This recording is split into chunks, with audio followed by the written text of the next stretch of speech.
give you more knuckle.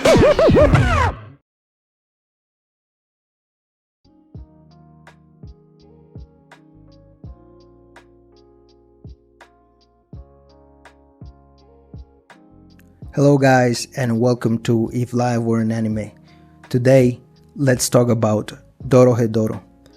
Dorohedoro is an action manga set in a grimy punk industrial world where magic users hunt humans to use them as guinea pigs in magic experiments, often ending up killing or transforming their subjects into some sort of hideous chimera or monster. The aesthetic of the series is amazing. Reminds me a lot of Mad Max. The character design is original and beautiful.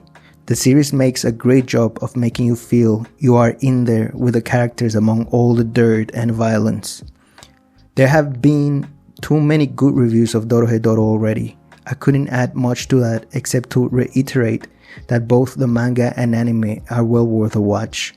I hadn't had so much pure fun watching an anime in a long time. One aspect I do want to touch on about Dorohedoro is its portrayal of devils or demons. You see, in the magic user world, the ruling creatures are called devils, extremely powerful supernatural creatures that hold great magic power and are also immortal. And the way that demons are depicted here is so funny and original. The demons have been ruling the world for so long, they have basically become bored to the point of no return. They live forever, they have no real needs or challenges. They amuse themselves toying with the humans and magic users and just messing in their affairs. But being so powerful and eternal has resulted in most of them becoming absolutely tired of everything. Nothing really amuses them anymore. They have incomparable intelligence and knowledge. Their power is unmatched. They have abilities that make them closer to what we would consider gods. Yet for all the devils, if not for most of them, existence seems more like a burden. The more you exist, the heavier the boredom. Devils play a crucial role in Dorohedoro, since they are the final arbiters and judges of the inhabitants of the magic users' world, also providing them with guidance, magic masks, ruling over magic contracts, giving them advice, etc., along with causing occasional torture, calamities, and violence, just to disrupt the monotony. And they seem to have a childlike character, being very playful and with a like for pranks and trickery, taking things not too seriously. They see humans as beneath them, as playthings or amusing little animals, and interact with the humans only under very strict conditions, playing cruel jokes on them all the time. However, their main problem seems to be that they can get rid of this feeling of meaninglessness due to their immortal existence. And this is such an interesting fact.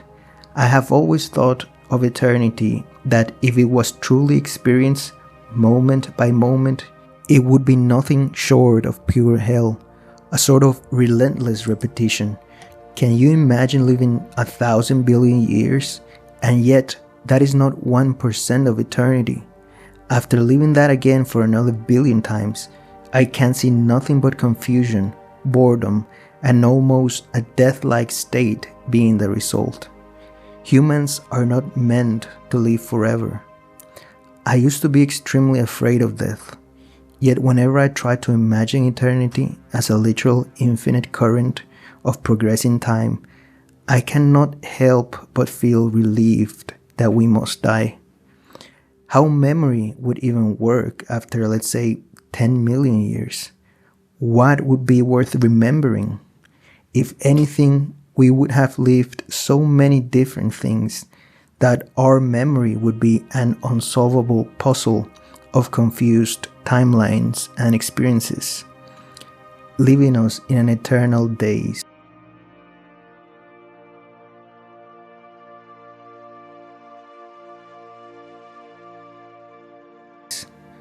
There is a short story by Jorge Luis Borges, the Argentine writer, called The Immortal. In this story, a Roman soldier finds a fountain of immortality. He He drinks from it and gains the much desired state of becoming an immortal. Soon, he realizes that living forever is a tremendously heavy burden. Having lived for so long and so many lives, he cannot differentiate himself from others. He has been everyone, and thus he is nobody. He's basically saying that in eternity you basically would experience everything and be everybody. Now, in the literal sense, we really can't tell if in an infinite stretch of time all things would be destined to happen at least once. Like Nietzsche used to say in his eternal return theory, that if the universe were destined to eternally be created and destroyed and recreated at least in one of these iterations of this eternal cycle, we would have done every single thing and lived every single life at least once.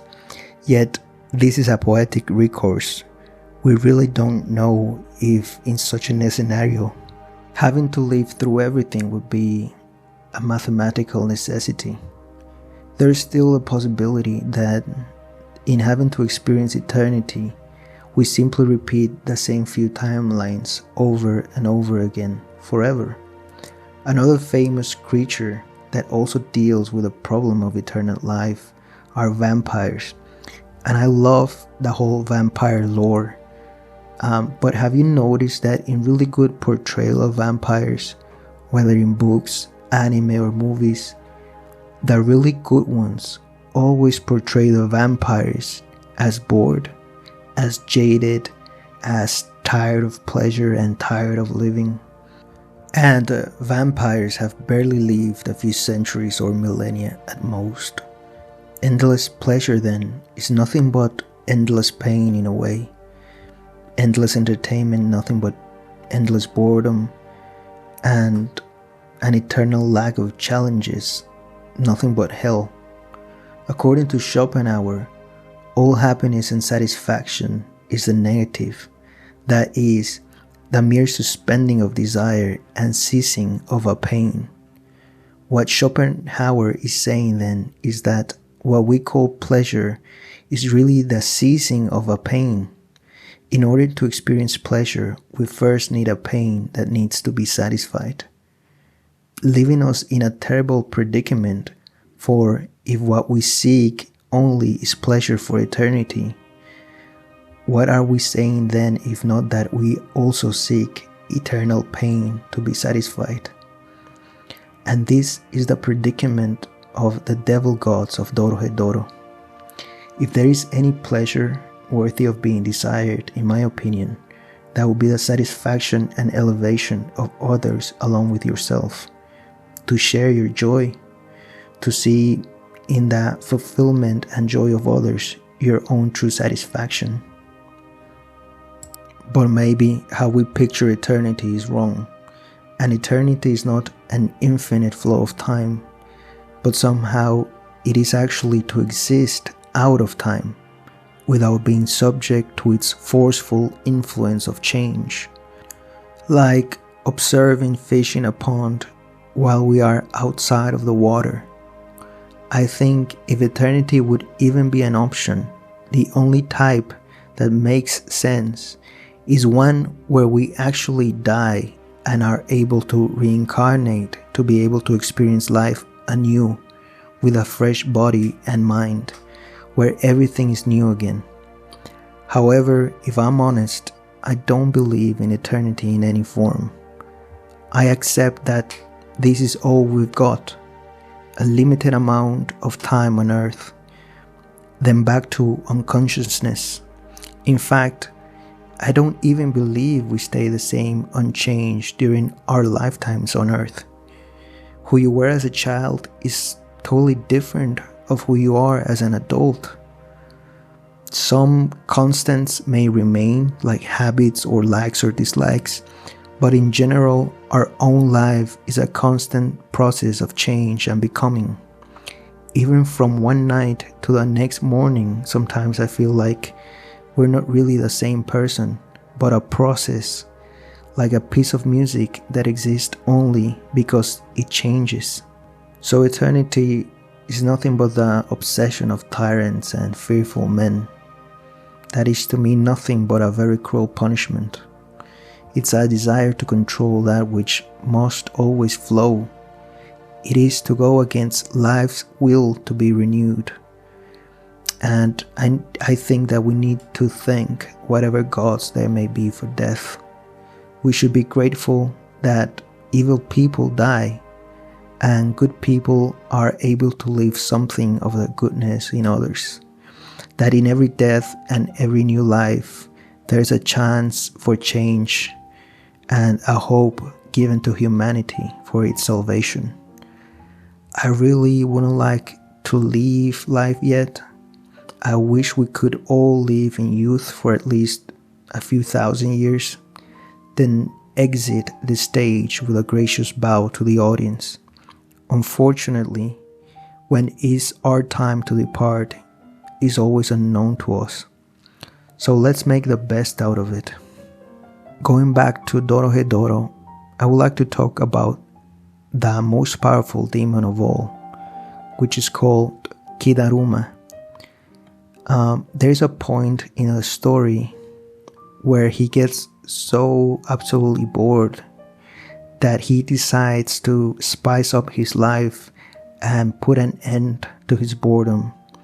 And what he will do is that he has forced himself to lose all his power and reincarnate as a human without any supernatural abilities or knowledge, and forgetting who he was for the next 10 million years. At the end, it is not we who would like to become like gods, but truly, if there are any gods, what they would want the most is to become like humans.